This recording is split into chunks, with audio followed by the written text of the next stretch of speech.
For the last year, I've been writing a series of essays called The Exposure Window. The argument is simple. Most breaches don't begin with an attack, they begin with exposure.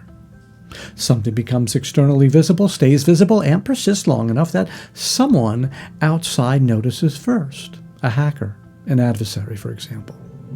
The breach is the conclusion of a story that started months or years earlier in a window nobody was measuring.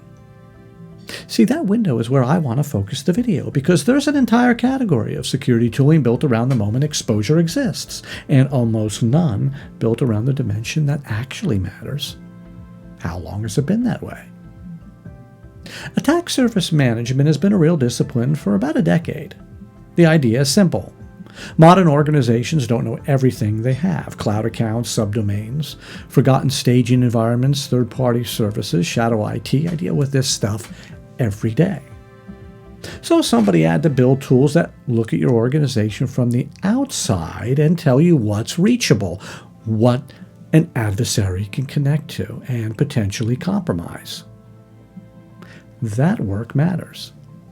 It surfaced a problem the industry had been ignoring for years, but here's what I've realized writing about exposure for the last 12 months and watching the same pattern repeat in environment after environment.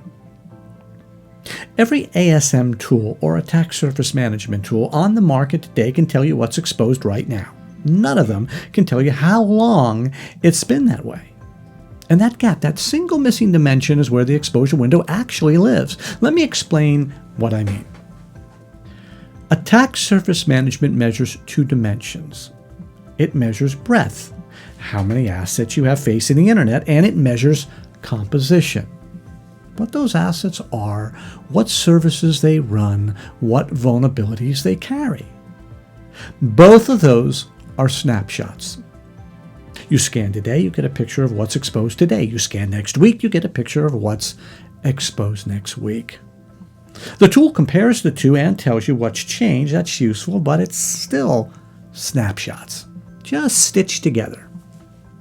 What it can't tell you is the thing that actually matters. How long has this exposure been here? Is it drifting? Is it getting worse? Has anyone been paying attention to it? Or has it just quietly aged in plain sight for the last 18 months? That is a different dimension. It's not breadth, it's not composition, it is time. And time is the dimension nobody's been measuring.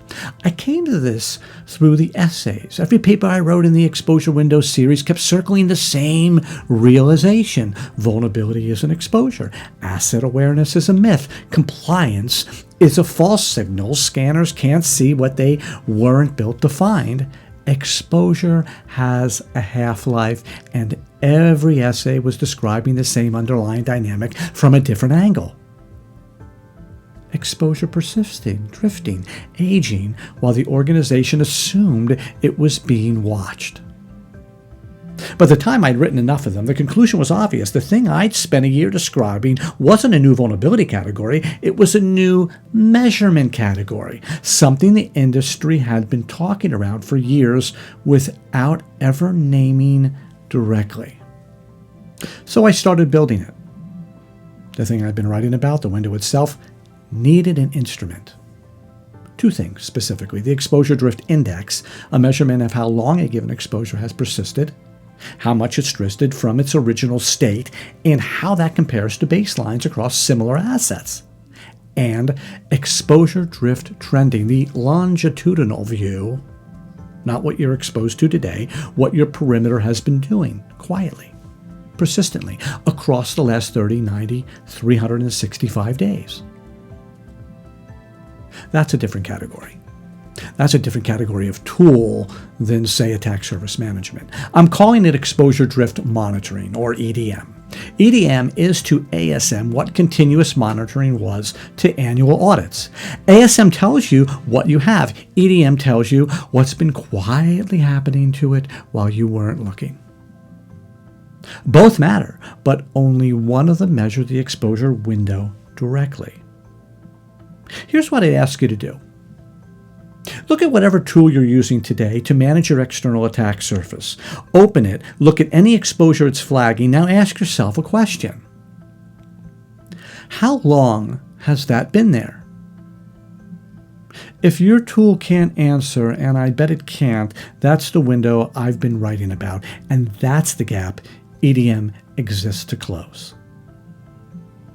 Now, if you want to see what your perimeter looks like through the EDM lens, or if you want to understand exposure drift in your own environment, email me directly, richard@watchgate.io.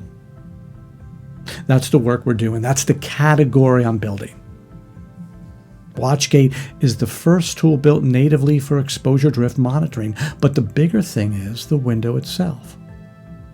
Once you see it, you can't unsee it.